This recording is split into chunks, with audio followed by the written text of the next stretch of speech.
As you saw in the photo, we're going to show you how to make the mason jar card and the 3D sort of shaker card from that. So to start with, the dies you get in the mason jar set is the back and the rim for it, as well as the beautiful little flowers and foliage and grapes and things in there as well. So those are the 3 dies in that set, and it's really useful to actually have the solid as well as the outside line, because that lets you get different colours and shading and things in that. But you'll see that as we go along with the demo. So to start with, I've cut myself the rim just in silver card. So just cut this die out of silver card. They're quite simple, run through. What I need next for it is an acetate piece to go with it and the reverse. So to do that, what I actually need to do is I need to cut a piece of acetate with the solid die. Now acetate doesn't cut very well, and because it doesn't have a lot of fibre in it, so it's quite difficult. But I've taken a piece of white linen card and a piece of acetate on top, and I'm going to cut the two together. And what happens when you do this is the die pushes through the acetate into the paper, cutting the paper and also helping to make the acetate separate. So again, I'm placing this at the edge and the corner of my plates where I'm going to have the most pressure, and I'm just going to run that through my die cutting machine. So I'll run that one through and you'll see how it cuts too. So there I've got the rim, and obviously I'm going to need to adhere that to the front of the acetate piece when that's cut. So again, you could use a little bit of the glue glaze. For speed, I'm going to use a little bit of spray glue. So I've glued that. We're then going to take this out, and if you can see here, by using the acetate and the card, I've got a perfect back for my jar, and I've also got the front.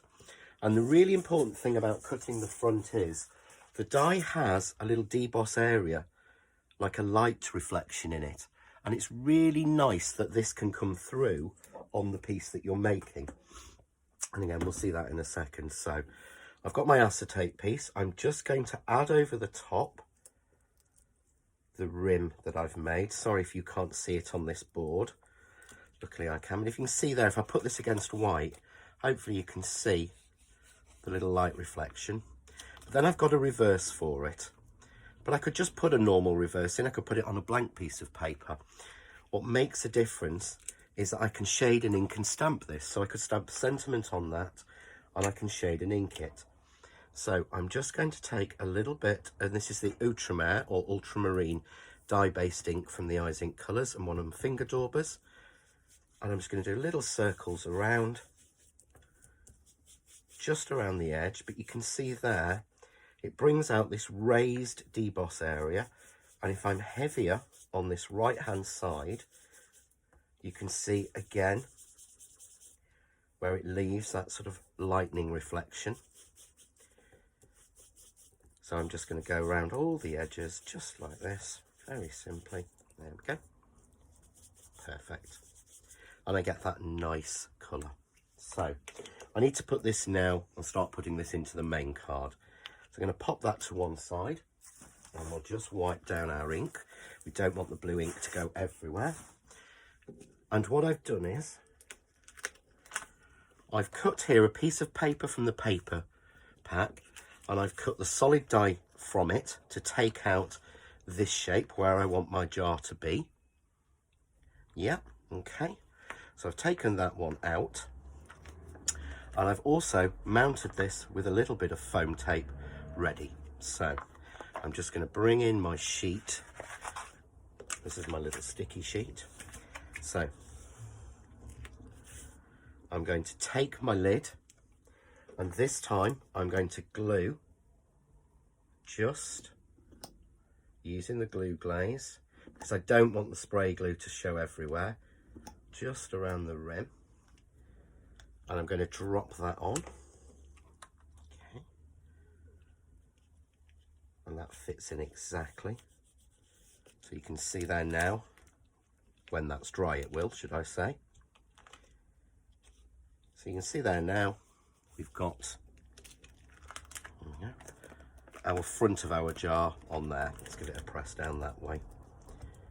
What I'm then going to do is I've cut using the other dies in the set. So these little dies here, I've cut one full set in 3 or 4 different colours, just to give me a nice variety of little of the leaves and the flowers and things like that in lots of different colours, really bright and spring-like, so greens and yellows, blues, purples, that sort of thing.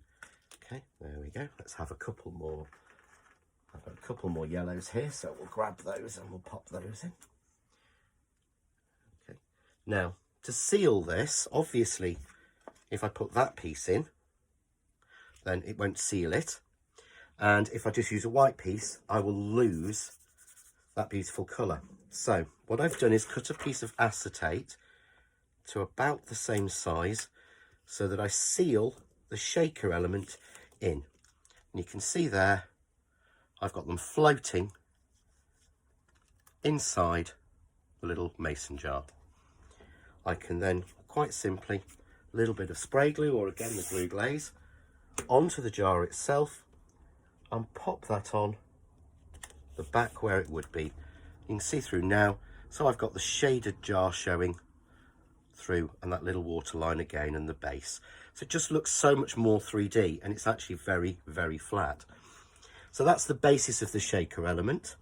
All I need to do then is I could stamp a sentiment on, or I could have one in the jar. And I've just made a little card blank up using some more paper from the paper pad. And I'm simply going to add a little bit of glue on here and add this to the front of my card. And you could decorate this any way you want. You could add more flowers on, you could add more of the paper on. But I just really like the simplicity of having that beautiful little shaker and all of them floating inside there.